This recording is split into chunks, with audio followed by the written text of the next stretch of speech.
Buongiorno a tutti e bentornati. Oggi vediamo insieme la differenza tra otium e negotium e cerchiamo di riflettere e di andare un po' più a fondo su questi due termini perché sono parole molto importanti che troviamo spesso negli autori latini. Di solito diciamo che l'otium è il periodo di inattività, quando cioè un romano si dedica all'attività letteraria, alla riflessione, alla filosofia, comunque è lontano dagli impegni politici, burocratici della vita all'interno della res publica, mentre invece il negotium è proprio l'esatto contrario, cioè è il periodo in cui il romano è impegnato nelle attività pubbliche, quindi impegnato nella salvaguardia, nella difesa e nella gestione dello Stato. Nel corso del tempo il significato è cambiato, assumendo via via dei significati diversi. Ad esempio, se noi prendiamo in mano la lettera a Pompeo tratta dalle Epistule ad Familiares 5-7, lettera che Cicerone invia a Pompeo nella primavera del 62 a.C., possiamo leggere quanto segue: tanta menim spem ozi, ostendisti. Questo è Cicerone che parla e scrive proprio questo: spem ozi, la speranza non dell'ozio letterario ma della pace. Ha infatti lasciato intravedere tanta speranza di pace. Eccolo lì. E come mai ha un significato così profondamente diverso rispetto a quello a cui siamo abituati? È molto semplice, perché anticamente aveva un significato diverso. Infatti in origine questo otium era utilizzato come sinonimo di pax, quindi di pace, mentre il negotium era usato come sinonimo di bellum, quindi indicavano esattamente i due momenti opposti, cioè il periodo in cui si svolge la guerra e il periodo invece in cui la guerra non c'era, quindi un periodo di pace, di stasi, di attesa per la prossima guerra, per la prossima battaglia. Se andiamo poi a scavare ancora più in profondità, noteremo che questo otium ha un'origine etimologica oscura e anche difficile da definire appieno, però siamo certi che il termine otium abbia preceduto il suo opposto, quindi il negotium, perché il negotium deriva proprio dal termine otium, vedete, aggiungendo quel prefisso davanti a otium, nec più otium, e quindi deriva il termine negotium. La prima attestazione latina di questi due termini la possiamo trovare in una tragedia di Ennio, l'Ifigenia, che ci è tramandata da Gellio, questo autore del secondo secolo d.C., dove possiamo trovare i due termini usati in riferimento alla sfera militare, e lì l'otium indica proprio quel periodo di totale inattività, si parla di otium otiosum,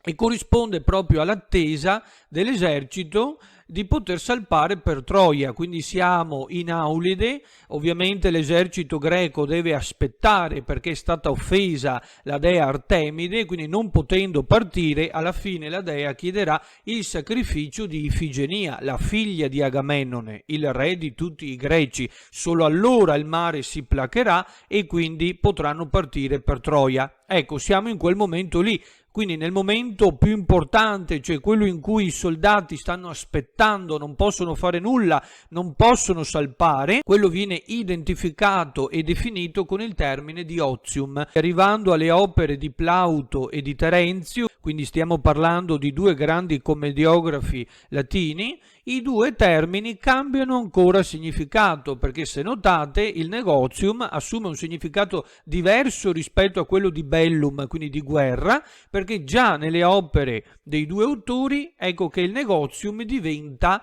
un termine importante per identificare l'officium, cioè il dovere, l'obbligo da parte del romano di fare qualcosa, ma non è più legato soltanto alla sfera militare, bensì a tutti gli ambiti della vita legata alla res publica. Quindi qui già assume un'accezione più ampia, meno circoscritta, quindi indica tutto ciò che l'uomo romano deve fare per il bene della res publica, i suoi impegni, i suoi obblighi, i suoi doveri, mentre l'otium viene usato sempre in senso dispregiativo per indicare quel tempo che loro spendevano nel bere e nei piaceri del corpo, quindi è sempre visto in accezione negativa, perché in quel momento il romano non sta combattendo per la sua patria e soprattutto non si sta spendendo anima e corpo per il benessere di tutti i suoi concittadini, quindi è sempre visto in maniera negativa e quindi indicherebbe quel tempo che è andato perduto, che comunque non è speso e impiegato nel migliore dei modi. Successivamente viene rivalutato il termine in Cicerone, i tempi cambiano e il nostro grande autore ci parla di otium cum dignitate, aggiunge questa precisazione, cum dignitate, sembra proprio una sua innovazione perché la troviamo in Cicerone e diventa in lui il tempo libero da dedicare all'arricchimento dello spirito, quindi non è più il semplice oziare, bensì il dedicarsi ad attività onorevoli, come ad esempio leggere, frequentare persone colte, quindi di un certo spessore culturale, coltivare interessi culturali, quindi è un tempo ben speso, ben impiegato, quindi il bravo e onesto Civis Romanus spende molto bene il proprio tempo e impiega anche quello libero proprio per migliorare se stesso, cioè alla base abbiamo sempre il concetto di humanitas, cioè l'umanità che non è soltanto quello di essere empatici, cioè di capire, di cogliere i bisogni dell'altro e di aiutarlo, quindi non si parla soltanto di solidarietà, di aiuto reciproco, come troviamo nelle opere di Terenzio, homo sum humani nil a me alienum puto, ma riguarda proprio anche l'arricchimento culturale, il tempo da dedicare alla lettura, alla riflessione, quindi da un lato allo studio delle opere storiografiche, alla ricerca delle fonti, proprio perché poi quei documenti mi possono essere utili per scrivere ulteriori opere storiografiche, e quindi del fare filosofia, e questo mi serve perché l'arricchimento personale offre al civis romanus, al politico, all'oratore, ulteriori strumenti culturali per la sua azione politica, perché ricordiamoci che in Cicerone la parola non è soltanto uno strumento comunicativo, ma diventa anche uno strumento cognitivo, uno strumento attraverso cui costruire la realtà. Se non ho parole non posso parlarne e quindi non posso rappresentare la realtà. Il linguaggio crea anche la realtà ed è grazie ad esso che poi io posso smuovere l'uditorio, è grazie ad esso se poi io potrò probare, delectare e movere. Ecco, il termine quindi sembra recuperare quel significato greco di scolè, cioè di tempo libero. Ne parla anche Platone, cioè il tempo in cui gli uomini si dedicano alla filosofia e restano lontani dalla vita politica e giudiziaria. Quindi qui assume un significato ancor più importante rispetto a quelli precedenti, perché il civis romanus capisce che ogni momento della sua giornata può essere impiegato per il bene di tutti, dell'intera collettività, quindi arricchendo me stesso in realtà arricchisco anche tutti gli altri. Passando all'età imperiale, quindi parlando nello specifico di Seneca, ecco che la partecipazione politica naturalmente si riduce sempre di più, perché ormai l'imperatore ha un potere sempre più grande, si impone come sovrano assoluto e quindi la politica in realtà si trasforma in amministrazione burocratica, perché di fatto gli impiegati statali devono semplicemente eseguire gli ordini dell'imperatore, quindi si fanno semplici esecutori. Come possono impiegare bene il proprio tempo? Ce lo dice Seneca: soli omnium otiosi sunt, qui sapientiae vacant, soli vivunt, vivono soltanto coloro che si dedicano alla filosofia, quindi godono davvero del tempo libero. Questo lo troviamo nel De Brevitate Vitae, quindi solo quelli che si dedicano esclusivamente all'ozium, quindi un periodo importantissimo perché riguarda la formazione culturale e quindi spirituale del singolo individuo. L'ozium letterario e filosofico diventa quindi l'unica forma di ozium onorevole per il vero civis romanus. E questo poi ce lo aveva già detto e spiegato molto bene Sallustio. Io prendo ad esempio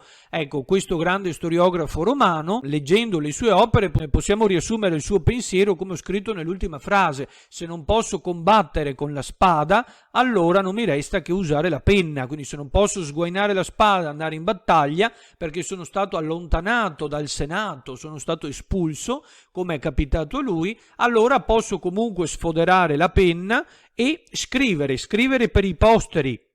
tramandare un messaggio molto importante, veicolare quegli antiqui mores, i valori di Roma, tutto ciò che riguarda la consuetudo, gli usi, i costumi, le tradizioni romane, affinché anche i posteri possano imparare da noi che stiamo vivendo in un periodo oscuro. Ecco, questo è il messaggio più importante, quindi il civis romanus è sempre utile alla patria, solo però se si impegna usando bene qualunque istante del proprio tempo, e lo fa proprio grazie alla storiografia, per esempio, oppure attraverso la stesura di opere filosofiche. In ogni caso deve arricchire i posteri, e notiamo che nonostante la morte il civis romanus sarà comunque di aiuto e di esempio. Lui diventa un exemplum perché continua a parlare ai vivi anche dalla tomba, cioè idealmente la sua utilità diventa imperitura, diventa continua, proprio perché l'opera letteraria rimane, l'uomo invece scompare. E ovviamente poi qui ci possono fare molti collegamenti anche con Foscolo, pensiamo alla funzione civile della tomba, e ad Alfieri, quindi sicuramente torneremo ancora su questo tema. Qui ho solo voluto fare un'estrema sintesi, giusto per un ripasso o per avere un quadro di riferimento qualora fosse necessario, e per aiutarvi anche nello studio. Noi come sempre ci vediamo alla prossima lezione. Buona giornata a tutti.